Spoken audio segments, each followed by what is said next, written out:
Hello everyone, welcome back to my channel on CDP mentor by Radhika. तो आज की class का हम टॉपिक स्टार्ट करते हैं। जैसे कि आप सबको पता है हम क्या पढ़ रहे थे, एनसीएफ 2005। तो फर्स्ट क्लास जो है मैं आपके अपलोड कर चुकी हूँ, सेकंड पार्ट भी मैं आपका अपलोड कर चुकी हूँ। तो आज की जो मेरी क्लास होगी वो थर्ड पार्ट होगी आपका एनसीएफ का। जिन भी बच्चों ने फर्स्ट एंड सेकंड पार्ट नहीं देखा है तो प्लीज़ उसको ज़रूर देख लेना। कॉन्टीन्यूटी आपकी मेंटेन रहेगी जिससे कि आप अच्छी तरह लिंक कर पाओ और अच्छी तरह आपको समझ आ सके। ठीक है, तो ये जो थर्ड पार्ट है हमारा, ये आज का लास्ट पार्ट है। इसके बाद आपका एनसीएफ का टॉपिक पूरा अच्छी तरह क्लियर हो जाएगा। इसमें आज हम डिस्कस करेंगे वो जो हमने कल के 5 जो भाग है एनसीएफ के वो डिस्कस करे हैं। देन हम असेसमेंट और सब्जेक्ट की पेडागोजी की बात करेंगे। तो जिन भी बच्चों ने चैनल अभी तक सब्सक्राइब नहीं करा है, चैनल को सब्सक्राइब करें। तो अपना सेशन स्टार्ट करते हैं। एक बार थोड़ा सा क्विक रिवीजन कर लेते हैं कल की क्लास का। कल हमने क्या पढ़ा था कि जो हमारा एनसीएफ 2005 है उसके 5 मार्गदर्शी सिद्धांत हैं। ठीक है, कौन कौन से हैं वो? नंबर 1 इज़ योर परिप्रेक्ष्य यानी कि पर्सपेक्टिव। सेकंड है आपका लर्निंग एंड नॉलेज यानी कि अधिगम एवं ज्ञान। तीसरा है आपका पाठ्यचर्या का क्षेत्र। फोर्थ है आपका स्कूल यानी कि विद्यालय और कक्षा का वातावरण कैसा होना चाहिए। और फिफ्थ है आपका व्यवस्थागत सुधार यानी कि सिस्टमैटिक रिफॉर्म्स। फर्स्ट जो हमने पढ़ा था उसमें क्या था कि ज्ञान को हमें स्कूल के बाहर के जीवन से जोड़ना है, लाइफ आउटसाइड द स्कूल। ठीक है, पढ़ाई को हमें रटन प्रणाली से मुक्त करना है। ठीक है, बच्चों को हमें चीज़ें रटवानी नहीं है, उन्हें चीज़ें समझानी है अच्छे से। अलग अलग मेथड्स हम यूज़ कर सकते हैं। पाठ्यचर्या को इस तरह आपको संवर्धन करना चाहिए कि बच्चों का चहुमुखी विकास हो। ठीक है, बच्चों का कैसा डेवलपमेंट हो, बच्चों का ओवरऑल डेवलपमेंट हो, हॉलिस्टिक डेवलपमेंट हो। ये सारी बातें कल जो है मैंने आपको रिटन फॉर्म में बताई थी। बट ये जो है जो मैंने ये फोटो लगाई है, स्क्रीनशॉट आप इसे कह सकते हैं, ये मैंने आपका डायरेक्टली एनसीएफ से लिया गया है। ठीक है, तो आपको थोड़ी सी ऑथेंटिकेशन भी आपको पता चलेगी। ठीक है, तो बच्चों को क्या है, हमें ओवरऑल डेवलपमेंट करना है। ये नहीं कि बच्चों को सिर्फ और सिर्फ हमें टेक्स्ट बुक की तरह ही रखना है, टेक्स्ट बुक की तरफ ही रखना है। उससे क्या है, बच्चा सिर्फ उसकी नॉलेज बढ़ रही है, सिर्फ और सिर्फ अकेडमिक्स की बात हो रही है वहाँ पे। तो हमें बच्चों को क्या है, हमें चहुमुखी विकास करना है, बच्चे का हमें ओवरऑल डेवलपमेंट करना है। ठीक है, फिजिकल भी करना है, कॉग्निटिव भी करना है, सोशली भी और इमोशनली भी। सिर्फ और सिर्फ बच्चों को पाठ्य पुस्तक केंद्रित हमें नहीं बनाना। ठीक है, परीक्षा कैसी होनी चाहिए आपकी? फ्लेक्सिबल होनी चाहिए और उसमें कोई ना कोई हमें एक्टिविटीज़ करवानी ज़रूरी है। बच्चों को करिकुलर एक्टिविटीज़ आपको ज़रूर करवानी है। ठीक है, और जितनी भी आप गतिविधियाँ करवाएंगे उसको आपको बच्चे के रियल लाइफ से भी कनेक्ट करना है। और लास्ट था आपका फिफ्थ वन यानी कि एक ऐसी अधिभावी पहचान का विकास जिसमें प्रजातांत्रिक राज्य व्यवस्था के अंतर्गत राष्ट्रीय चिंताएं भी आपकी समाहित होनी चाहिए आपके करिकुलम के अंदर। तो ये जो है 5 भाग हैं आपके 5 भाग है जिसमें आपके करिकुलम यानी कि एनसीएफ 2005 को डिवाइड किया गया है। ठीक है, अब इसके कुछ इंपॉर्टेंट पॉइंट्स हम पढ़ने जा रहे हैं। ठीक है, some important facts on the basis of these 5 principle. ये जो 5 प्रिंसिपल्स हैं जो हमने कल 5 भाग पढ़े थे एनसीएफ 2005 के, ठीक है, उसी के अंतर्गत बहुत इंपॉर्टेंट पॉइंट्स है जो मैं आपको बताना चाहूँगी। ठीक है, सबसे पहला पॉइंट है आपका लर्निंग बाय डूइंग यानी कि बच्चों को हमें करके सिखाना है। यानी कि सिर्फ और सिर्फ टेक्स्ट बुक सेंटर हमें बच्चों को बनाना है, सिर्फ और सिर्फ किताबी कीड़ा हमें बच्चों को नहीं बनाना है। ठीक है, बच्चों का ओवरऑल डेवलपमेंट करना है। बच्चे जितना ज़्यादा एक्टिविटीज़ करेंगे, बच्चे जितना ज़्यादा ग्रुप में एक्टिविटीज़ करेंगे, बच्चे करके सीखते हैं ज़्यादा। ठीक है, बच्चों को ज़्यादा से ज़्यादा आपको एक्टिविटीज़ करवानी है। सेकेंड है, ये बहुत ही इंपॉर्टेंट है, इस पर आपके बहुत बार क्वेश्चन आ चुका है कि हमारा जो एनसीएफ 2005 है वो किसके ऊपर बेस्ड है, किसके ऊपर आधारित है। तो जो हमारा एनसीएफ 2005 है वो कंस्ट्रक्टिविस्ट अप्रोच पर बेस्ड है, यानी कि रचनावादी बोलो या संरचनावादी दृष्टिकोण पर आधारित है। कंस्ट्रक्टिविज्म का मतलब क्या होता है? जैसे कि बच्चा जो है अपने ज्ञान को खुद से निर्माण करेगा, बच्चे अपने ज्ञान को खुद से उसका सृजन करेगा, खुद से ज्ञान का निर्मित करेगा। जैसे कि हमने बहुत बार डिस्कस करा इस चीज़ पे, पियाजे का हम थ्योरी पढ़ते हैं ना। पियाजे ने क्या बोला है कि पियाजे भी कौन थे हमारे कंस्ट्रक्टिविस्ट। तो उन्होंने क्या बोला था, बच्चे अपने ज्ञान का निर्माण करेंगे। वहीं जब हम वाइगॉत्स्की पढ़ते तो वाइगॉत्स्की जी भी कौन थे हमारे कंस्ट्रक्टिविस्ट थे कि बच्चे अपने ज्ञान का निर्माण खुद से करेंगे। कैसे करेंगे? सोसाइटी के माध्यम से, ग्रुप में वर्क्स करके करेंगे। ठीक है, तो कंस्ट्रक्टिविज्म के अंदर एक इंपॉर्टेंट चीज़ आपको बतानी है, जब बच्चे अपने ज्ञान का निर्माण खुद से करते हैं, ठीक है, तो वो कैसे करेंगे? Learners construct his own knowledge by adding new information to the prior information. यानी कि बच्चा क्या है, अपने नए ज्ञान को, जैसे कि मैं आपको कोई नया ज्ञान दे रही हूँ तो उसमें आपका बच्चे का पूर्व ज्ञान भी आपको ऐड करना है, ठीक है। जैसे कि आप क्लास में पढ़ाने जाते हो, आप लेसन प्लान तैयार करते हो, उसमें प्रीवियस नॉलेज में आपके कुछ क्वेश्चंस होते हैं जो आप बच्चों से पूछते हो, तो बच्चे के पूर्व ज्ञान को, बच्चे के प्रीवियस नॉलेज को आपको नई इन्फॉर्मेशन के साथ जोड़ना है, ठीक है। तो इससे क्या होगा, बच्चे अपने ज्ञान का निर्माण करने बच्चों को बहुत ज़्यादा हेल्प मिलेगी। तो इसमें कंस्ट्रक्टिविस्ट के अंदर, कंस्ट्रक्टिविज्म के अंदर बच्चे का पूर्व ज्ञान बहुत ज़्यादा इंपॉर्टेंस देता है। बाइलिंगुअल स्लाइड है आपकी, ठीक है। ऊपर इंग्लिश है, नीचे हिंदी है। मैं नॉर्मल हिंदी और इंग्लिश दोनों को ही मिक्स करके बोल रही, जिससे आपको लेमैन लैंग्वेज में आपको इजीली समझ आ सके, ठीक है। अब कंस्ट्रक्टिविस्ट फ्रेमवर्क के अंदर या एनसीएफ 2005 के अंदर एक टीचर का, एक अध्यापक का कैसा रोल होना चाहिए, कैसी उसकी भूमिका होनी चाहिए, तो the role of the teacher should be as a facilitator. Teacher का क्या रोल होना चाहिए, एज अ फैसिलिटेटर होना चाहिए, यानी कि आप इसे बोल सकते सूत्रधार या सुविधादाता। यानी कि टीचर आपकी फ्रेंड हो सकती है, आपकी मेंटोर हो सकती है, आपकी फैसिलिटेटर होगी, ठीक है। ये नहीं कि टीचर को एकदम पुराने ट्रेडिशनल मेथड्स के थ्रू आपको पढ़ाना है, जैसे कि पहले कौन कौन से मेथड्स यूज़ करते थे, लेक्चर मेथड्स यूज़ करते थे। बट अब क्या है, टीचर का रोल क्या होगा, फैसिलिटेटर का हो गया है। लाइक अगर सपोज आपको कोई भी कहीं पे भी किसी भी एरिया में आपको प्रॉब्लम आ रही है, तो टीचर वहाँ आपको एक टेम्परेरी हेल्प देगी, आपको स्कैफोल्ड करेगी। पढ़ा था ना हमने वाइगॉट्स्की की थ्योरी में। तो टीचर का रोल क्या होगा, एज अ फैसिलिटेटर होगा, आपकी वो मेंटोर होगी। नेक्स्ट है NCF 2005 go along with 2 rules, यानी कि जो हमारा एनसीएफ 2005 है वो 2 मेन रूल्स पे चलेगा। वो क्या है, एक पहला है आपका नोन टू अननोन, यानी कि ज्ञात से अज्ञात की ओर हमें जाना है, ठीक है। यानी कि जो पहले से बच्चों को पता है, ठीक है, उसके बाद हमें किसकी तरफ जाना है, अज्ञात की तरफ, जो चीज़ बच्चों को नहीं पता। जैसे मैंने अभी आपको बताया था, सपोज अगर आप कोई लेसन प्लान बनाते हो, आप क्लास में कोई भी लेक्चर डिलीवर करने जा रहे हो, तो फर्स्ट ऑफ ऑल आपको क्या है, पहले बच्चे का आपको प्रीवियस नॉलेज टेस्ट करना है। तो प्रीवियस नॉलेज का क्या है, बच्चों को कुछ ना कुछ तो आता ही होगा, फिर आपको कनेक्ट करना है न्यू इन्फॉर्मेशन के साथ। तो हमें बच्चे को ज्ञात से अज्ञात की ओर लेके जाना है। और सेकेंड क्या है आपका, from concrete to abstract. Concrete to abstract Hindi में लिख देती हूँ, मूर्त से बच्चों को अमूर्त की ओर लेके जाना है।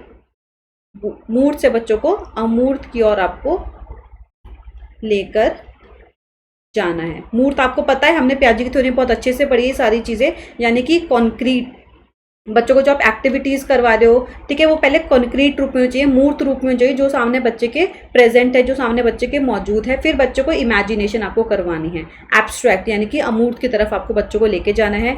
देन नेक्स्ट आपका चाइल्ड सेंटर्ड एजुकेशन होनी चाहिए। एनसीएफ 2005 में इस पे भी बल दिया है कि जो आप बच्चों को एजुकेशन दे रहे हो वो बाल केंद्रित शिक्षा होनी चाहिए। वेरी इंपॉर्टेंट पॉइंट, ठीक है। कैसी होनी चाहिए आपकी एजुकेशन, चाइल्ड सेंटर्ड एजुकेशन, यानी कि बाल केंद्रित शिक्षा आपकी होनी चाहिए। यानी कि आपको बच्चों के लेवल पे आके पढ़ाना है, बच्चों का आपका मेंटल लेवल आपको ध्यान में रखते हुए बच्चों को पढ़ाना है। बच्चों के इंटरेस्ट, बच्चों का जो भी इंटरेस्ट है उसके अकॉर्डिंग आपको पढ़ाना है। यानी कि आप कहीं से भी स्टार्ट हो गए, बच्चों के लेवल पे आके आपको पढ़ाना है, बच्चों के इंटरेस्ट को लेके आपको पढ़ाना है, ठीक है। फिर आपका next point, child centred pedagogy को आपको अपनाना है, यानी कि बाल केंद्रित शिक्षा शास्त्र। ये इंपॉर्टेंट है, जितने भी इंपॉर्टेंट पॉइंट है आपके वो सब मैं आप मार्क कर रही हूँ। वैसे मैंने सारे ही इंपॉर्टेंट पॉइंट्स लिखे हैं, ठीक है। आपको चाइल्ड सेंटर्ड पेडागोजी को आपको अपनाना है, यानी कि बाल केंद्रित शिक्षा शास्त्र। अब इसका अर्थ क्या होता है, यानी कि बच्चों के अनुभवों, उनकी आवाज़ों और उनकी सक्रिय भागीदारी को आपको प्राथमिकता देनी है। यानी कि बच्चों के जो एक्सपीरियंसेस है, जो उन्होंने अपने, आप इसको ऐसे समझो प्रीवियस नॉलेज, जो बच्चों का पूर्व ज्ञान है,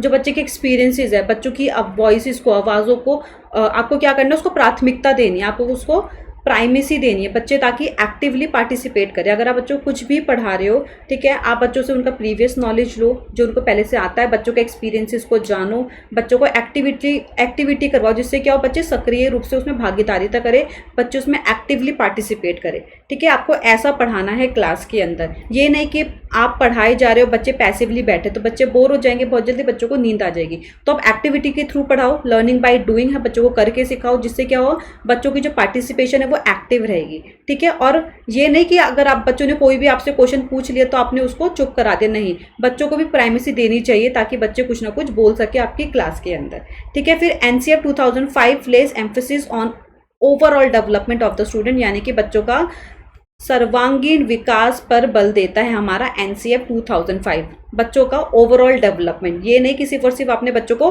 टेक्स्ट बुक के माध्यम से आपने बच्चों को पढ़ा दिया, नहीं, बच्चों को आपको ओवरऑल डेवलपमेंट करना है, फिजिकली भी, कॉग्निटिवली, सोशली, इमोशनली, सारे क्षेत्रों में, ठीक है, हर एक चीज़ पे आपको ध्यान देना है, हर एक चीज़ पे आपको एम्फेसिस देना है, सिर्फ और सिर्फ किताबों पे नहीं आपको ध्यान देना। बच्चों को ऐसा पढ़ाओ, ऐसा करिकुलम आपको तैयार करना है कि बच्चों का ओवरऑल डेवलपमेंट हो सके। ठीक है, बच्चों को पढ़ाना भी है, बच्चों को एक्टिविटीज़ भी करवाओ, बच्चों की प्रतियोगिता करवाओ, बहुत सारे कॉम्पिटिशन्स करवाओ, ये सारी चीज़ें। नेक्स्ट चलते हैं, school must provide opportunities to question, यानी कि जो भी इसके अंदर बात करी गई आपके करिकुलम के अंदर एनसीईआरटी 2005 के अंदर, कि बच्चों को ऐसी ऐसी अपॉर्चुनिटीज़ आपको प्रोवाइड करनी, बच्चे क्वेश्चन कर सके, यानी कि बच्चे प्रश्न पूछे, इंक्वायरी करे, डिबेट कर सके, रिफ्लेक्ट करे एंड अराइव एट कंसेप्ट और क्रिएट न्यू आइडियाज़। ठीक है, बच्चों की अवधारणाओं पर आपको हर एक चीज़ का क्या है, बच्चों को प्राइमेसी देनी है। बच्चे क्वेश्चन कर सके, बच्चे इंक्वायरी कर सके, बच्चे डिबेट कर सके, रिफ्लेक्ट कर सके, यानी कि बच्चों को क्रिटिकल थिंकर भी आपको बनाना है। ठीक है, ये नहीं कि बच्चे आपने जो पढ़ा है बच्चों ने एज इट इज़ ले लिया। अगर बच्चों को समझ नहीं आ रहा, बच्चे आपसे क्वेश्चन पूछ सके कि अगर ये चीज़ है तो ये क्यों और क्यों नहीं है। ठीक है, बच्चों को आप क्रिटिकल थिंकर बनाना है, बच्चे न्यू आइडियाज़ क्रिएट कर सके। तो ये भी बहुत इंपॉर्टेंट पॉइंट था आपका। अब आते हैं अपने सब्जेक्ट्स के ऊपर। जैसे कि मैंने आपको बताया था, अभी तक मैंने आपको जितने भी ये 5 पॉइंट बताए थे ना, 5 भाग बताए थे, उससे रिलेटेड सारा डिस्कशन हो रहा है। अब बात आते हैं ईवीएस पे, वेरी इंपॉर्टेंट। अब इसमें क्या बोला गया था, एनसीईआरटी 2005 यानी कि राष्ट्रीय पाठ्यचर्या की जो रूपरेखा है 2005 की, उसमें इन्वायरमेंटल साइंस को लेकर क्या बोला गया था। उसमें बोला था कि जो क्लासेस फर्स्ट एंड सेकंड होगी उनको आप ईवीएस नहीं पढ़ाओगे। ठीक है, बट आप उनको, मतलब ये नहीं कि ईवीएस की आपकी सेपरेट बुक नहीं होगी, क्लास फर्स्ट और सेकेंड में आपकी ईवीएस की कोई सेपरेट बुक नहीं होगी। ठीक है, जैसे पहले होती थी, कोई सेपरेट बुक नहीं होगी। अगर आपको बच्चों को फर्स्ट एंड सेकंड को पढ़ाना है ईवीएस, तो आप कैसे पढ़ाएंगे, लैंग्वेज और मैथमेटिक्स के थ्रू। किसके थ्रू, लैंग्वेज के थ्रू, यानी कि इंग्लिश और हिंदी दोनों होगी आपकी, और मैथमेटिक्स के थ्रू आप बच्चों को ईवीएस को पढ़ाओगे। ये क्वेश्चन आपका बनता है ईवीएस पेडागोजी के अंदर। ठीक है, ईवीएस पेडागोजी के अंदर आपका ये क्वेश्चन बनता है कि क्लास फर्स्ट एंड सेकंड को आप ईवीएस कैसे पढ़ाओगे, थ्रू लैंग्वेज एंड मैथमेटिक्स। फिर बात आती है class third, fourth and fifth की, तो आप थर्ड, फोर्थ एंड फिफ्थ को आप कैसे पढ़ाओगे, ईवीएस अगर आप पढ़ा रहे हो तो कैसे पढ़ाओगे, एक इंटीग्रेटेड सब्जेक्ट के माध्यम से पढ़ाओगे, यानी कि एकीकृत सब्जेक्ट होना चाहिए। ठीक है, और एकीकृत मैं आपको पहले बता चुकी हूँ इस बारे में, जैसे कि ईवीएस के अंदर इसको हमने क्यों इंटीग्रेटेड बोला है, इसी के अंदर हम सोशल साइंस, ठीक है, सोशल साइंस एंड साइंस को हम इंटीग्रेट करके पढ़ाएंगे। जो आपका सब्जेक्ट है ईवीएस, ये इंटीग्रेटेड सब्जेक्ट होगा थर्ड, फोर्थ एंड फिफ्थ के लिए। एक ही बुक होगी आपकी बट इसके लिए, ठीक है, एक ही आपकी किताब होगी। ये बात भी, यानी कि तीन किताब है, एक ही किताब होगी, बट आपको ईवीएस को बच्चों को पढ़ाना कैसा है, एक एकीकृत रूप में पढ़ाना है, यानी कि उसमें ईवीएस में आपका सोशल साइंस और साइंस दोनों आपका इंक्लूड होगा, आपको इंटीग्रेट करके पढ़ाना है। नेक्स्ट चलते हैं अपनी भाषा पे। इंग्लिश पेडागोजी, हिंदी पेडागोजी में आपको बहुत हेल्प करेगी ये चीज़। ठीक है, इसमें क्या बोला था कि आपको मातृभाषा को शामिल करना है। ठीक है, मातृभाषा को आपको शामिल करना है, यानी कि बच्चे की आपको मदर टंग को इंक्लूड करना है। चाहे अगर आप हायर क्लासेस के लिए ना यूज़ कर पाओ, बट आपको प्राइमरी लेवल पे तो मदर टंग को इंक्लूड करना ही करना है अपने स्कूल के करिकुलम के अंदर। ठीक है, तो मदर टंग या फिर home language should be the medium of learning in school. और आपने देखा होगा हमारी आजकल के जो क्लासरूम है, जो स्कूल है, वहाँ पे अलग अलग लैंग्वेजेस के बच्चे भी होते हैं। ठीक है, किसी को इंग्लिश भी आती है, किसी को हिंदी भी आती है, तमिल भी आती है, गुजराती, मराठी, पंजाबी, बहुत लैंग्वेजेस आती है बच्चों को। ठीक है, मतलब एक बच्चे को नहीं, बच्चे अलग अलग एरियाज से आते हैं ना बच्चे, तो उनकी लैंग्वेज, उनकी होम लैंग्वेज, उनकी मदर टंग की बात कर रही हूँ मैं। ठीक है, तो उन्होंने क्या बोला था एनसीईआरटी 2005 के अंदर कि बहुभाषिक शिक्षा पर भी बल देना है। किस पे बल देना है, इससे आपने देखा होगा बहुत बार क्वेश्चन पुट होते हैं आपके, बहुत बार मल्टीलिंग्वालिज्म पे। तो उन्होंने क्या बोला था, बहुभाषिक शिक्षा पर क्या है, आपको बल देना है। किस पर, मल्टीलिंग्वालिज्म पर। किस पे, मल्टीलिंग्वालिज्म। और अगर आप मल्टीलिंग्वालिज्म को यूज़ कर रहे हैं अपनी क्लास पे, उस पर आप बल दे रहे हैं, उस पर आप एम्फेसिस कर रहे हैं, तो मल्टीलिंग्वालिज्म को आपको एज अ रिसोर्स यूज़ करना है क्लास में, कोई हिंड्रेंस नहीं। ठीक है, कोई हिंड्रेंस नहीं, कोई बाधा नहीं बनेगी आपके लिए। ठीक है, कि आप एक पढ़ा रहे हो, आपको एक पर्टिकुलर 1 या 2 लैंग्वेजेस आते हैं, और आपकी क्लास में ऐसे बच्चे जिनको किसी को इंग्लिश आती है, किसी को हिंदी आती है, किसी को पंजाबी आती है, किसी को मराठी आती है, तो जो भी बच्चों की लैंग्वेज है प्राइमरी लेवल पे, आपको उनकी लैंग्वेज में ही पढ़ाना है, और आपको इस चीज़ को एज अ रिसोर्स यूज़ करना है। ये जो मल्टीलिंग्वालिज्म का जो कंसेप्ट है, आपको इसको अपनी क्लासरूम के अंदर एज अ रिसोर्स यूज़ करना है, यानी कि आपको क्या है, इसको एक उपलब्धि, एक संसाधन के रूप में आपको इसको यूज़ करना है। यानी कि हिंदी बोले तो उसको, जो मल्टीलिंग्वालिज्म है, आपको उसको संसाधन के रूप में उसको आपको उपयोग करना है। इससे क्वेश्चन बनता है, इसलिए आपको बता रही इंपॉर्टेंट मार्क कर रही हूँ। मैंने यहाँ पे हाईलाइट करा है मल्टीलिंगुअलिज्म को आपको कैसे यूज करना है क्लास में, एज अ रिसोर्स यानी कि संसाधन के रूप में आपको प्रयोग करना है। किसको? बहुभाषिकता को, बहुभाषिकता को। अब एक चीज़ और इम्पॉर्टेंट है, ये मैं यहाँ से मार्क कर देती हूँ इंग्लिश में और हिंदी में यहाँ से मार्क कर देती हूँ। ये जो है ना, जो आप इंपॉर्टेंट चीज़, अगर आपने कभी इतना इनिशिएटिव ना लिया हो बट अब ले लेना, एनसीएफ 2005 को पढ़ लेना। ये सारी चीज़ें वहीं मेंशन है, वहीं से ही आपके क्वेश्चन उठ कर आते हैं। ठीक है, तो मैंने डायरेक्टली यहाँ पे एनसीएफ के ही आपके लिए क्लिपिंग लगाई, जिससे भी आपको ऑथेंटिकेशन का पता चले कि हाँ भाई यहीं से क्वेश्चन आपके बनते हैं। ठीक है, तो एनसीएफ 2005 में एक चीज़ और मेंशन है, यह केवल यानी बहुभाषिकता केवल संसाधन नहीं है आपके लिए। ठीक है, इससे बल्कि यह भी सुनिश्चित हो सकता है, ठीक है, इससे यह भी सुनिश्चित होगा कि बच्चा जो है स्वीकार्य और संरक्षित महसूस करे। ये क्वेश्चन सीटेट में आपसे पूछा जा चुका है कि ठीक है, ये सिर्फ और सिर्फ आपके रिसोर्स में काम नहीं आएगा, बट इससे ये चीज़ भी सुनिश्चित हो सकती है कि हमारी क्लास में जितने भी बच्चे हैं, ठीक है, जो अलग अलग भाषाएं बोलते हैं, हर एक बच्चे को सिक्योर फील करा सकते हैं आप और एक्सेप्टेड फील होगा बच्चे को। ठीक है, अगर आप उनकी भाषा को एज अ रिसोर्स लेके चलोगे तो क्या होगा, हर एक बच्चे को कोई ऐसा ये नहीं होगा फील कि मुझे तो अलग थलग कर दिया मैम ने। ठीक है, तो आपको क्या करना है, आपको बच्चे को सिक्योर फील करवाना है और ऐसा फील करवाना है कि आपको हर एक बच्चा जो है वो एक्सेप्टेड फील कर सके। ठीक है, तो हर एक बच्चा स्वीकार्य और संरक्षित महसूस करे आपकी कक्षा में, और भाषिक पृष्ठभूमि के आधार पर यानी कि due to the account of his or her language background, उसके आधार पर कोई भी बच्चा पीछे ना छोड़ा जाए। आपको किसी भी बच्चे को पीछे नहीं छोड़ना, सिर्फ और सिर्फ लैंग्वेज के बेसिस पर। ठीक है, कि चलो ठीक है तुम्हें तो मराठी आते, तुम्हें ऐसा कुछ नहीं समझ आएगा तो हम तुम्हें पढ़ाएंगे ही नहीं, ऐसा कुछ नहीं है। तो जो भी वो बच्चे की भाषा है आप उसको एज अ रिसोर्स यूज़ कर सको। ठीक है, आपको उसको ऐसा रिसोर्स यूज़ करना है, संसाधन के तौर पे आपको उसको यूज़ करना है, जिससे क्या होगा, हर बच्चा जो है सिक्योर फील कर सके, एक्सेप्टेड फील कर सके। ठीक है, बच्चों को ऐसा ना फील हो कि मुझे जो है पीछे छोड़ दिया। तो भाषा के आधार पर आपको बच्चे को कभी ऐसा फील ना हो कि मुझे पीछे छोड़ दिया है। ठीक है, तो आपको लैंग्वेज को एज अ रिसोर्स यूज़ करना है।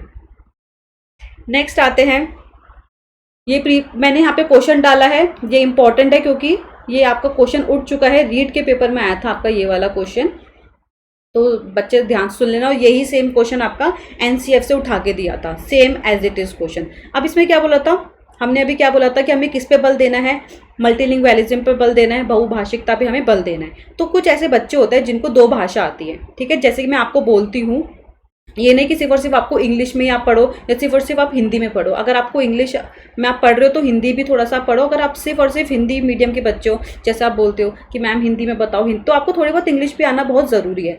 ठीक है, तो जैसे आपको क्वेश्चन अगर हमारे देश में ऐसे कई बच्चे होते हैं जिनको एक से ज़्यादा अधिक भाषा आती है, एक से अधिक भाषा आती है, जैसे कि आपको हिंदी भी आती है आपको और आपको इंग्लिश भी आती है। तो उसका लाभ क्या होगा कि आपको दोनों लैंग्वेजेस आती है, तो उसका बेनिफिट क्या है, इसका क्या लाभ हो सकता है, इसका सही लाभ क्या होगा। अब देखो एनसीएफ की लैंग्वेज में पढ़ना, वही सेम चीज़ इस क्वेश्चन में पुट कर दिया आपसे।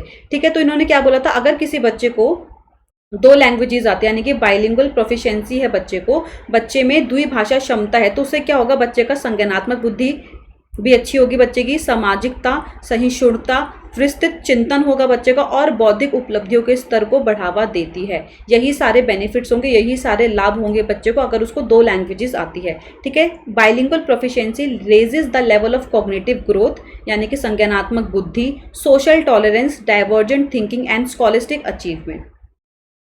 क्लियर है इतना? आई होप सो इसमें कोई डाउट नहीं होगा। ये क्वेश्चन मैं आपको पहले करवा चुकी हूँ क्लास के अंदर, बट मैंने दोबारा से क्वेश्चन आपके लिए लगा दी, इससे भी आपको पता हो कि हाँ मैं आपको एकदम सही पढ़ा रही हूँ, ऐसे नहीं कि कुछ भी उठा के पढ़ा रही हूँ। ठीक है, तो ये वाला क्वेश्चन आ रखा है रीट में, अगर आपको चेक करना है तो आप चेक कर सकते हो। ये सेम क्वेश्चन आप एज इट इज़ देख सकते हैं कि अगर एक बच्चे को दो भाषा आती है तो उसके क्या क्या लाभ हो सकते हैं बच्चों के लिए। ठीक है, तो क्या क्या लाभ होंगे, फिर से संज्ञानात्मक बुद्धि, सामाजिक सहिष्णुता, विस्तृत चिंतन और बौद्धिक उपलब्धियों के स्तर को बढ़ा देती है अगर बच्चे को दो लैंग्वेजेस आती है। अब इन्होंने किस पे बल दिया, और इन्होंने बल दिया है आपका किस पे एम्फेसिस करा है, 3 लैंग्वेज फॉर्मूला पे। किस पे? 3 लैंग्वेज फॉर्मूला यानी कि भाषा सूत्र पर भी बल दिया है। इन्होंने क्या बोला था कि बच्चों को आपको स्कूल में आपको 3 लैंग्वेज फॉर्मूला जो है आपको इम्प्लीमेंट करना चाहिए। ठीक है, 3 लैंग्वेज फॉर्मूला आपको स्कूल में इम्प्लीमेंट करना चाहिए। मल्टीलिंगुअलिज्म भी आपको, बहुभाषिकता भी आपको उसमें यूज़ करना चाहिए, उसको प्रमोट आपको करना चाहिए। अगर हम बात करें नॉन हिंदी स्पीकिंग स्टेट्स की, कुछ ऐसे स्टेट्स हैं जहाँ पे हिंदी नहीं बोली जाती, जैसे कि आपको पता है साउथ इंडिया, वहाँ पे क्या है, बच्चे हिंदी सीखते हैं। वैसे ऐसा नहीं है, वहाँ पे बहुत विवाद होता है इस बात को लेकर। अगर आपको याद हो, मैंने प्रीवियस क्लास में आपको बताया था 3 लैंग्वेज फार्मूला में, है ना। तो बहुत ज़्यादा विवाद होता है। साउथ इंडिया वाले जो है वो हिंदी बोलना नहीं चाहते, जैसे कि वो बोलते हैं कि आप उनको हमारी लैंग्वेज सिखा दो, उन्हें तमिल सिखा दो, ठीक है। तो इसमें बहुत विवाद रहता है 3 लैंग्वेज फार्मूला पे, और शायद ये आगे भी रहेगा, ठीक है। तो नॉन हिंदी स्पीकिंग स्टेट्स में उन्होंने क्या बोला कि इनको हिंदी पढ़ा दो। और जो स्टेट्स ऐसे हैं, जैसे कि कोई भी अगर आप स्टेट लेके चले जो हिंदी स्पीकिंग स्टेट्स बेसिकली बात कर रही हूँ, तो वहाँ पे आप क्या करेंगे, children can learn a language not spoken in their area. जो भाषा उनके एरिया में नहीं बोली जाती, आप उनको वो सिखा सकते हैं। जैसे आपको मैंने 3 लैंग्वेज फार्मूला बताया था, मैं यहाँ पे बता रही हूँ। जो फर्स्ट लैंग्वेज आपकी होगी, ठीक है, आपको मदर टंग पे ज़रूर बल देना है, एम्फेसिस देना है, उस पर आपको ज़्यादा बल देना है। आपको बच्चों को, प्राइमरी के बच्चों को आपको मदर टंग, या सेकेंडरी के बच्चे हो, आपको उनकी मदर टंग को लेके चलना है, उसी में आपको पढ़ाना है, ठीक है। तो फर्स्ट लैंग्वेज जो होती है आपकी, 3 लैंग्वेज फॉर्मूला बता रही हूँ, वो होगी आपकी मदर टंग। फर्स्ट लैंग्वेज आपकी होगी मदर टंग। सेकंड में आप इंग्लिश रख लीजिए।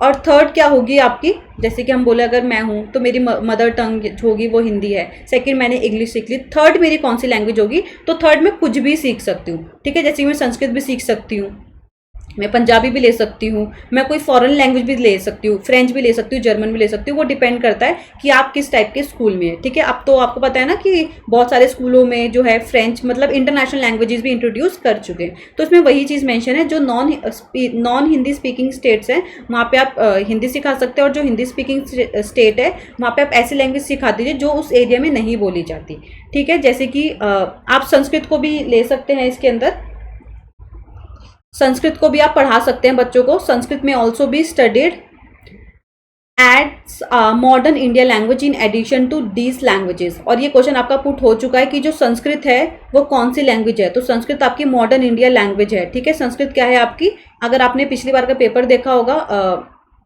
आई गेस सीटेट के उसमें आया था ये, कि जो इंग्लिश आपकी कौन सी लैंग्वेज है, सॉरी संस्कृत आपकी कौन सी लैंग्वेज है, तो संस्कृत आपकी मॉडर्न इंडिया लैंग्वेज के अंदर आती है, ठीक है। और बाकी जो लेटर स्टेजेस हैं, जो बड़े हैं, लाइक 6, 7, 8 वगैरह वाले जो स्टेजेस आते हैं आपके, हायर स्टेजेस है, हायर क्लासेस हैं, वहाँ पे आप बच्चों को फॉरेन लैंग्वेजेस भी बच्चों को सिखा सकते हैं, ठीक है, जैसे फ्रेंच, जर्मन, इंटरनेशनल लैंग्वेजेस। और इन्होंने किस पे बल दिया है, लैंग्वेज स्किल्स पे, बच्चों को लैंग्वेज स्किल्स आनी चाहिए। और वो 4 लैंग्वेज स्किल्स कौन कौन सी है ये भी आपको पता होना चाहिए। लिसनिंग, यानी कि सुनना, पढ़ना, बोलना और लिखना, LSRW, लिसनिंग, स्पीकिंग, रीडिंग, और ये यही आपका क्रम चलेगा, ठीक है, यही पैटर्न चलेगा। और सबसे लास्ट में बच्चों को आपको सिखानी है राइटिंग, ठीक है। Listening, speaking, reading, writing. सबसे पहले सुनना, फिर बोलना, फिर पढ़ना और फिर लिखना, यही क्रम चलेगा, उसको चेंज मत कर लेना, ठीक है। LSRW, listening, speaking, reading and writing.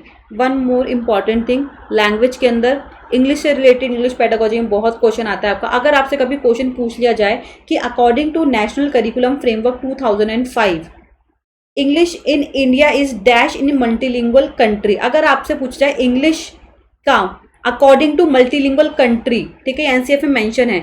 अगर आपसे पूछा है एनसीएफ 2005 के अकॉर्डिंग हमारे इंग्लिश को कौन सा स्थान दिया गया है, तो English in India in a multilingual country, अगर आपसे मल्टीलिंगुअल कंट्री के एस्पेक्ट में पूछा है तो आपका आंसर क्या बनेगा, ग्लोबल लैंग्वेज है। यहाँ पर सेकेंड लैंग्वेज मत करना, आपका आंसर जो है गलत हो जाएगा, ठीक है, नेगेटिव मार्किंग रहती है, तो ध्यान रखना। मतलब अगर आप स्टेट टेट वगैरह दे रहे हो, सीटेट की बात नहीं कर रही हूँ, उसमें तो आपको नेगेटिव मार्किंग नहीं है, बट अगर आप कोई और पेपर दे रहे हो तो उसमें नेगेटिव मार्किंग होती है, जैसे कि DSSS भी मान लो आप, ठीक है। तो इंग्लिश इन इंडिया अगर आपसे मल्टीलिंगुअल कंट्री के एस्पेक्ट में पूछे तो आप क्या आंसर लगाओगे, ग्लोबल लैंग्वेज के एस्पेक्ट में आंसर लगाओगे। तो अगर आपसे पूछा जाए according to observation in NCF 2005 English is a dash language in India, अगर सिर्फ नॉर्मल इंडिया में पूछा जाए इंग्लिश का जो स्थान है सिर्फ और सिर्फ इंडिया में, तो आप सेकंड लैंग्वेज आंसर दोगे। बट अगर आपसे पूछा जाए मल्टीलिंगुअल कंट्री की आपसे बात पूछा जाए तो आपका आंसर क्या होगा, ग्लोबल लैंग्वेज। कंफ्यूज मत होना। अगर आपसे पूछा जाए English in India is a second language, अगर आपसे पूछा जाए मल्टीलिंगुअल बहुभाषिकता के आधार पर, मल्टीलिंगुअल कंट्री के आधार पर पूछा जाए तो आपका आंसर होगा global language, global language and second language. बहुत बच्चे इसमें कंफ्यूज होते हैं कि उसमें तो ग्लोबल लिखा है, हम सेकेंड, अगर आपके पास ऑप्शन में ऐसा होता है कि वहाँ पे ग्लोबल भी लिखा होगा और वहाँ पे सेकेंड भी लिखा होगा, आपको कंफ्यूज करने के लिए, क्या पता ऐसा ना भी हो, बट ये मैंने देखा है वहाँ पे मेंशन होता है ये वाली चीज़, ठीक है। अगर नॉर्मल इंडिया में पूछे तो आप सेकंड बोलोगे, अगर मल्टीलिंगुअल कंट्री की बात हो तो English is a global language. चलिए अब आते हैं मैथमेटिक्स की अपनी पेडागोजी भी, कि आपके मैथ्स का, आपके गणित का करिकुलम पाठ्यक्रम कैसा होना चाहिए। अभी हमने लैंग्वेज का हम पढ़ चुके हैं, ठीक है। अब पढ़ते हैं मैथमेटिक्स का। सबसे पहले आपको ये पता होना चाहिए कि जो हम बच्चों को मैथमेटिक्स पढ़ाते हैं उसका मेन उद्देश्य क्या है, उसका मेन गोल क्या है, ठीक है। तो गणित की शिक्षा का जो मुख्य उद्देश्य है वो बच्चे की गणितीकरण की क्षमताओं का विकास करना है। किसका विकास करना है? गणितीकरण की क्षमताओं का, यानी कि एबिलिटीज ऑफ मैथमेटाइजेशन, ठीक है। मैथमेटाइजेशन, गणितीकरण की क्षमताओं का। ये मैंने यहाँ पे अंडरलाइन इसलिए करा है क्योंकि ये इंपॉर्टेंट है, ठीक है। Developing children's abilities for mathematisation is the main goal of mathematics education, ठीक है। गणित की शिक्षा का मुख्य उद्देश्य क्या है? बच्चे की गणितीकरण की क्षमताओं का आपको क्या करना है? विकास करना है, ठीक है। ये फर्स्ट पॉइंट है। सेकंड पॉइंट पर आते हैं।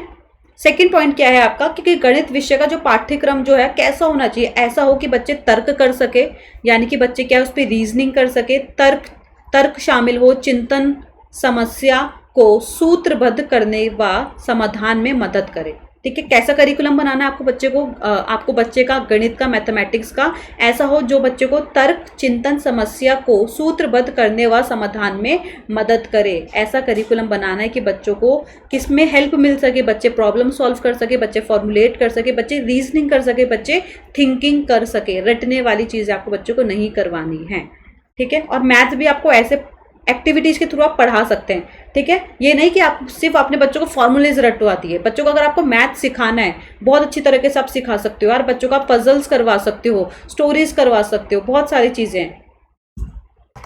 नेक्स्ट अब आते हैं आकलन के ऊपर, ठीक है, कि आपको बच्चों का आकलन कैसे करना है। वेरी इंपॉर्टेंट टॉपिक, इस पर भी बहुत ज़्यादा आपके क्वेश्चन आते हैं कि आप बच्चों का आकलन कैसे करेंगे, बच्चे का असेसमेंट कैसे करेंगे।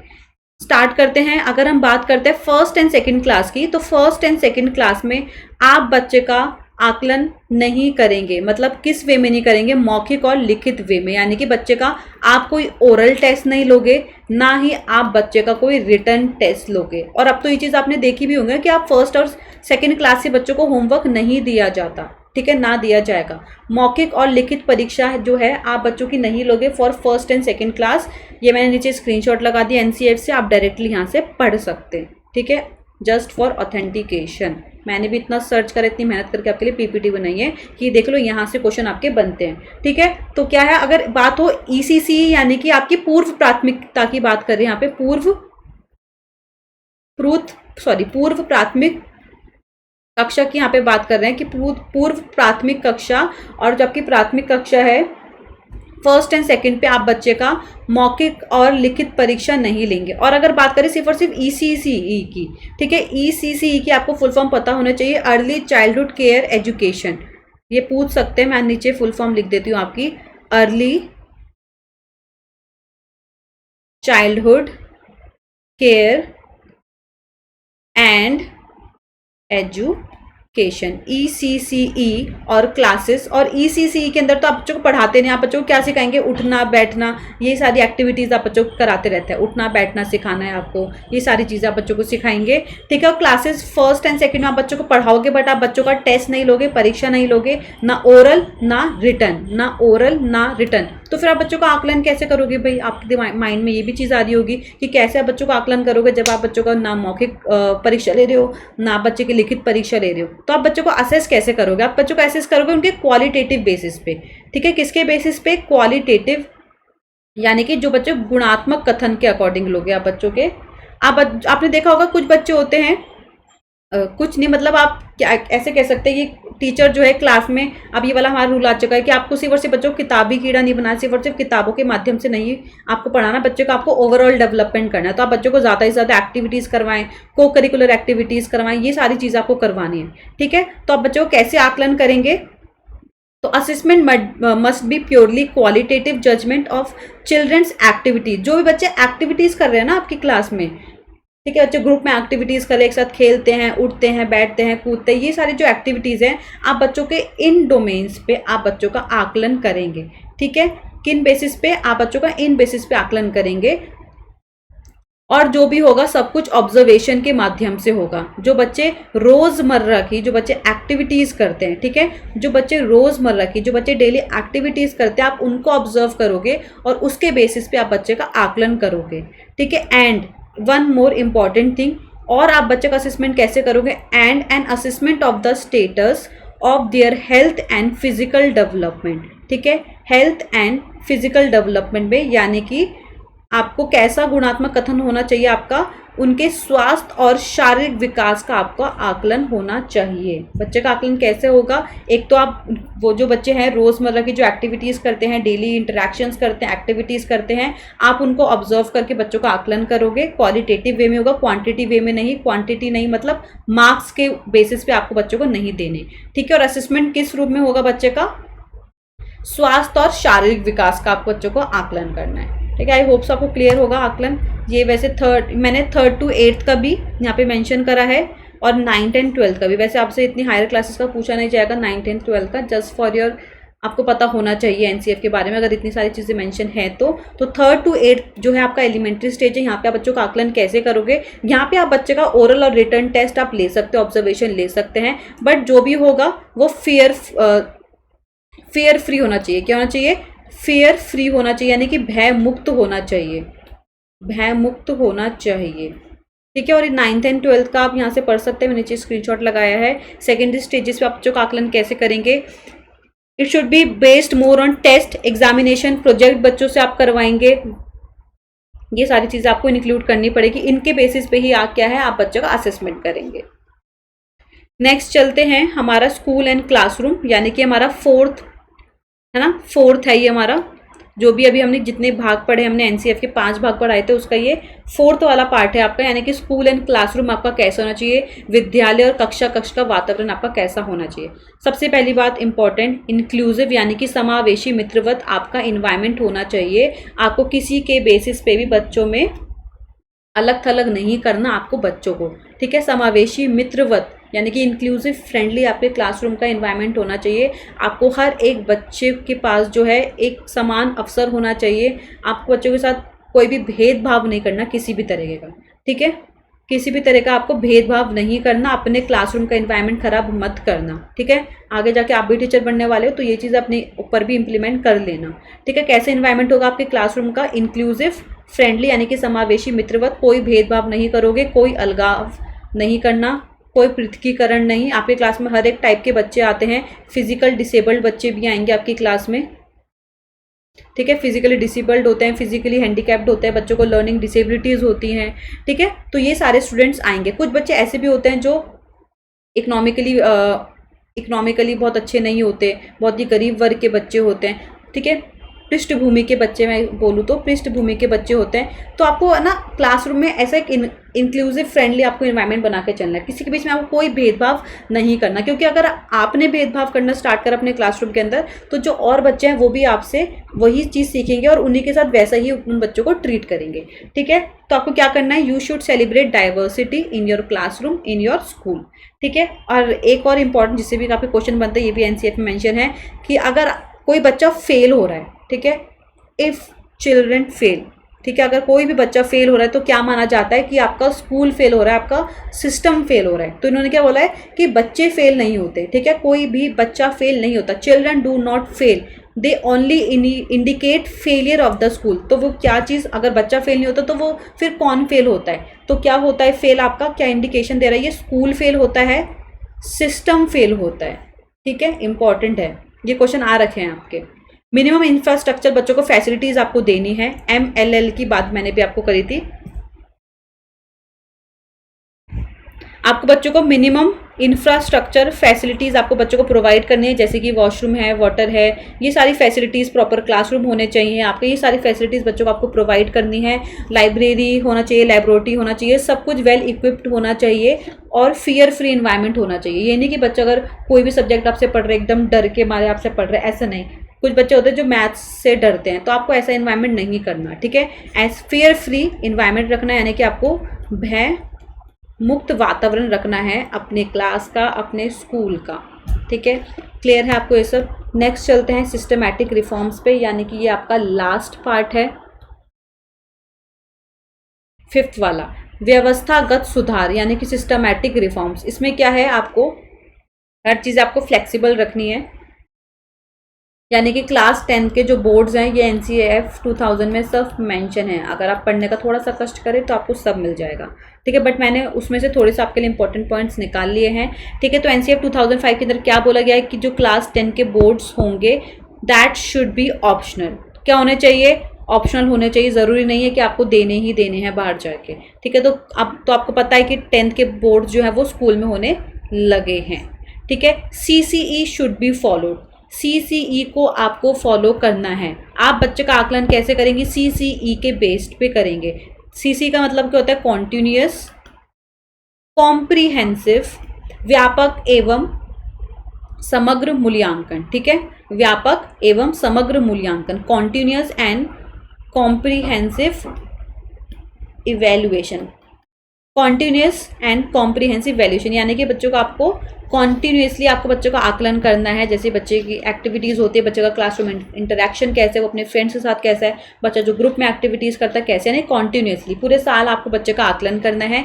कॉम्प्रिहेंसिवली आपको बच्चों का आकलन करना है, यानी कि ओवरऑल डेवलपमेंट की बात हो रही है यहाँ पे, सॉरी, ओवरऑल डेवलपमेंट की बात हो रही है, यानी कि सिर्फ और सिर्फ ये नहीं है कि आपने बच्चे का पेन पेपर का टेस्ट ले लिया और आपने बच्चे को उसी पे जज कर दिया कि ठीक है आप पास हो या फेल हो। नहीं, ऐसा नहीं होगा। आपको बच्चे को ओवरऑल डेवलपमेंट पे आपको बच्चे का आकलन करना है, सिर्फ और सिर्फ पेन पेपर टेस्ट के बेसिस पे आपको बच्चे का आकलन नहीं करना है, ठीक है। फिर इसमें बात करी गई है ओपन बुक एग्जामिनेशन की। अब तो बहुत सारे स्कूल्स में भी इसको लागू कर दिया गया है, कॉलेजेस में भी होती है वाली चीज़। तो मतलब मैं जिस स्कूल में पढ़ाती थी, एक RPV स्कूल में हमारे B.Ed के टाइम पे होता था, हमारा टीचर्स ट्रेनिंग होता था, RPV में हुआ था, हमें स्कूल मिला था। तो उसमें क्या होता था, बच्चों को ओपन बुक एग्जामिनेशन बच्चों को अलाउ करते थे। तो ओपन बुक एग्जामिनेशन जो है अब अच्छी तरह जो है लागू करना चाहिए। खुली पुस्तक परीक्षा बोलते हैं इसे हिंदी में, और लचीली परीक्षा, यानी कि फ्लेक्सिबल होनी चाहिए, आपके एकदम भय मुक्त होनी चाहिए, ठीक है। तो जो परीक्षा आपकी वो लचीली होनी चाहिए, उसमें कुछ ना कुछ फ्लेक्सिबिलिटी होनी चाहिए। देश भर में प्रायोगिक तौर पर लागू किए जाने की ज़रूरत है, ठीक है। नेक्स्ट है आपका टीचर्स ट्रेनिंग प्रोग्राम भी आपके होने चाहिए, टीचर्स के वर्कशॉप भी होने चाहिए, इन सर्विस प्रोग्राम्स आपके होने चाहिए। जैसे कि एग्जांपल देके बताऊँ, SCRTs है वहाँ पे, लाइक मैंने जो अपना B.Ed किया है, I have done my B.Ed from SCRT, ठीक है, state council of educational research training, वहाँ से मैंने अपना B.Ed किया है। तो वहाँ पे इन सर्विसेज प्रोग्राम्स होते थे, टीचर्स की वर्कशॉप होती थी। तो ये भी इसमें NCF 2005 में ये वाली चीज़ें भी आपको बोली गई है कि आपको टीचर्स ट्रेनिंग प्रोग्राम करवाने हैं, टीचर्स के आपको वर्कशॉप करवाने हैं, इन सर्विस आपको प्रोग्राम्स करवाने हैं, टीचर्स भी जिससे क्या है अपडेटेड रहे, ठीक है। ICT की बात भी करी गई है आपके NCF 2005 के अंदर कि सब्जेक्ट के साथ, लाइक आप मैथ्स है, मैथ्स को आप ICT के साथ कोरिलेट कर सकते हैं, ये सारी चीज़ें। टीचर्स को आपको लाइक अच्छे से अपडेट कर दो। अब तो आपने देखा होगा ना, स्मार्ट बोर्ड्स आ गए हैं, वो प्रोजेक्टर्स पे टीचर जो है बच्चों को पढ़ाती है, ये सारी चीज़ें। तो इन सब की भी नॉलेज टीचर के पास होनी चाहिए, इसलिए टीचर के ट्रेनिंग प्रोग्राम्स करवाओ, टीचर के वर्कशॉप्स करवाओ, टीचर को इन सर्विस प्रोग्राम्स करवाओ, ठीक है। हाँ, वन मोर थिंग, एक स्टूडेंट था, उसने, मैं कल की वीडियो जो मैंने अपलोड करी थी उसमें एक नीचे क्वेश्चन था बच्चे का कि न्यू पॉलिसी ऑफ एजुकेशन का पैटर्न जो 2020 में आई थी हमारे प्रधानमंत्री जी के द्वारा, ठीक है। तो 2020 उसमें एक नया पैटर्न था 5+3+3+4 का। न्यू एजुकेशन पॉलिसी जो आई थी आपकी 2021, वैसे तो इसे इम्प्लीमेंट कर दिया गया, बट अब ये कुछ टाइम में स्टार्ट हो जाएगा आपका, ठीक है। तो क्या पैटर्न था आपका नया वाला, 5+3+3+4 आपका ये पैटर्न था जो आपको फॉलो करना पड़ेगा। अब वैसे तो इम्प्लीमेंट हो गया, आपको कुछ टाइम में आपको दिख भी जाएगा स्कूल के अंदर। पहले जो हमने पढ़ा था CSS कॉमन स्कूल सिस्टम, क्या 10+2+3 का फॉर्मेट चल रहा था हमारा, ठीक है। तो ये जो 5 है इसको भी 2 और स्प्लिट करा गया है 5 को। ये जो हमने स्प्लिट करा है इसमें क्या था, जो अभी मैंने आपको पढ़ाया था ECCE, ठीक है, यानी कि अर्ली चाइल्डहुड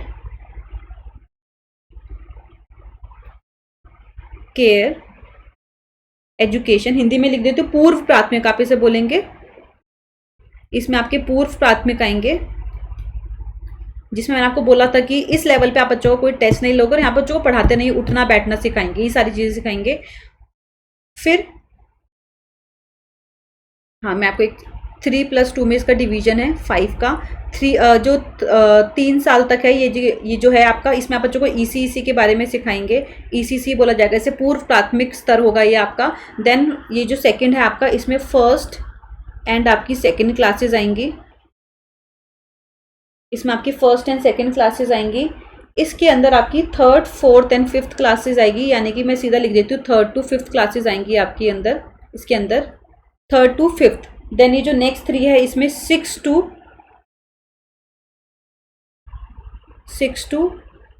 8th क्लासेस आएंगी आपकी। देन ये जो आपका लास्ट का 4th है, इसमें आपकी 9th to 12th आएंगे आपके। ये मैंने आपको लास्ट वीडियो में भी वाली चीज़ बताई थी, अगर आपको याद हो, बट उस टाइम मैंने आपको दूसरा पैटर्न बताया था। ये जो नया एजुकेशन पॉलिसी का मेरे पास एक बच्चा क्वेश्चन आया था कि ये पैटर्न बता दीजिए, तो ये पैटर्न था आपका 5+3+3, ठीक है, +4 होगा आपका।